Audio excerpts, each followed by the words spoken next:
who prophesies speaks edification and exhortation and comfort to. परंतु जो भविष्यवाणी करता है वह मनुष्यों से उन्नति और उपदेश और शांति की बातें कहता है. But let me say that again, and I want you to hear it carefully, catch the heart, okay?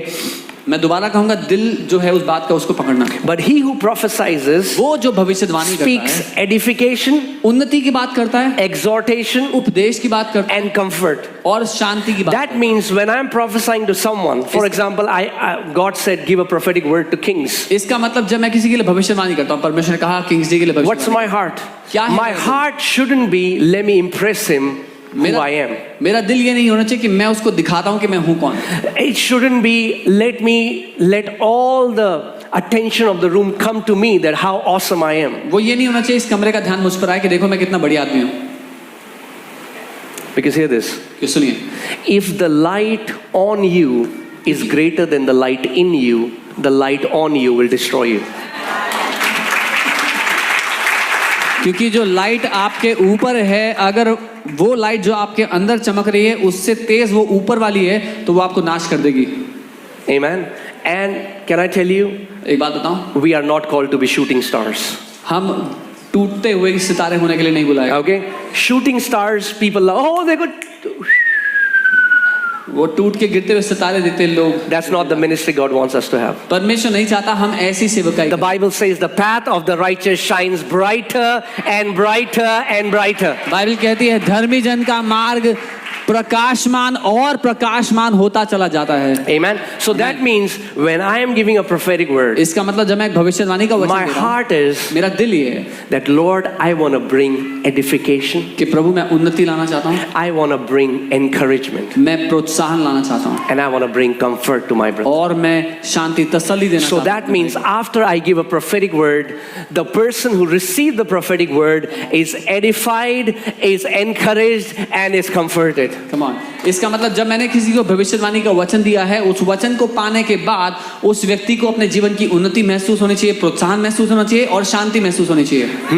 मैं देख रहा हूँ 3 महीने पहले तुमने कुछ करा था.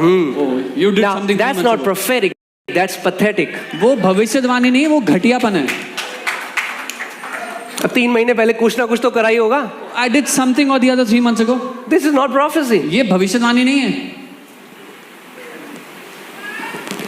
कुछ बदल रहा है. अरे कुछ ना कुछ तो बदलेगा ही. Or something is changing. Something will change.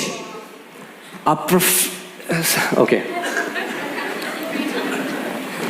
Write it down if you're writing it down. लिख लीजिए अगर लिख रहे हैं. True prophetic works by love. सच्ची भविष्यवाणी प्रेम के द्वारा काम करती है. Let me say that again. दोबारा कहता हूँ. True prophetic works by love. सच्ची भविष्यवाणी प्रेम के द्वारा काम करती है. That means the more you are flowing in love, the sharper your prophecy will be. इसका मतलब जितना ज्यादा आप परमेश्वर के प्रेम में चल रहे हैं, उतना पैना उतना तेज आपका भविष्यवाणी का वरदान. The more you are walking in love, the more you will bring edification, encouragement and comfort to the person who receives the जितना prophetic ज्यादा आप प्रेम में चलेंगे, उतना ज्यादा उन्नति, प्रोत्साहन और तसल्ली आप सामने वाले को देंगे. word. Amen. So now, right now, I am teaching you from the side that you are giving a prophetic word. अभी मैं आपको सिखा रहा हूँ उस जगह से जहां आप भविष्यवाणी का वचन दे रहे हो. Never give a prophetic word when you're empty. भविष्यवाणी का वचन ना दे कभी भी अगर आप खाली हैं अंदर से. तो Do you know what empty means? खाली का मतलब पता है?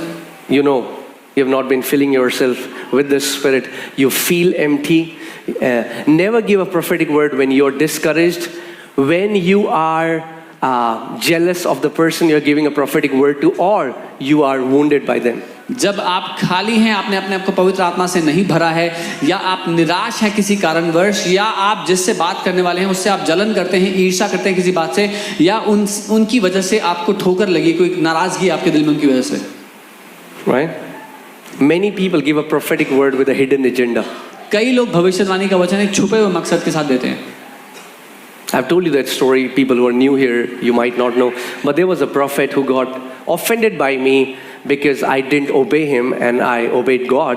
मैंने ये बात बताई है कि एक भविष्यद्वक्ता थे जो मुझसे नाराज हो गए थे क्योंकि मैंने उनकी बात नहीं माने, परमेश्वर की बात And I went to Africa. मैं अफ्रीका चला गया परमेश्वर की बात मान के। So when I went to meet him, जब मैं वापस आके उनसे मिलने गया, he gave me a prophetic word. उन्होंने मुझे भविष्यवाणी And the prophetic word was, और वो वचन ऐसा था, I'm seeing मैं देख रहा हूँ you are in a hospital bed, तुम अस्पताल के bed you are in ICU, ICU में हो there are tubes all over your body. और ट्यूब्स लगी तुम्हारे पूरे शरीर में। That was the word. ये वचन था। What did I do? मैंने क्या किया? I came out of it. मैं उनके कमरे से बाहर आया। I said, in the name of Lord Jesus Christ of Nazareth, मैंने कहा प्रभु यीशु नासरी के नाम में I reject every word this man has spoken over my life. मैं ठुकरा देता हूँ हर एक शब्द जो इस आदमी ने मेरी जिंदगी में I कहा don't है। accept it, मैं इसको ग्रहण नहीं करता and it will not come to pass. और ये पूरा नहीं होगा। Can I tell you? मैं आपको बताऊं, Anybody can give any prophetic word. You are the one who has to say yes or no to it. जो भी चाहे कोई भी भविष्यवाणी का वचन आपको दे सकता है, आप हो जिसको हाँ या ना बोलना है उसको। Unless two agree. जब तक दो लोग सहमत ना हो। Are you guys getting what I'm saying? See, समझ- there is a prophetic word which is in the scripture, एक भविष्यवाणी का वचन है जो लिखित वचन में है। and even if you believe it or you don't believe it, that will happen. Jesus is coming back, you say, I don't believe it.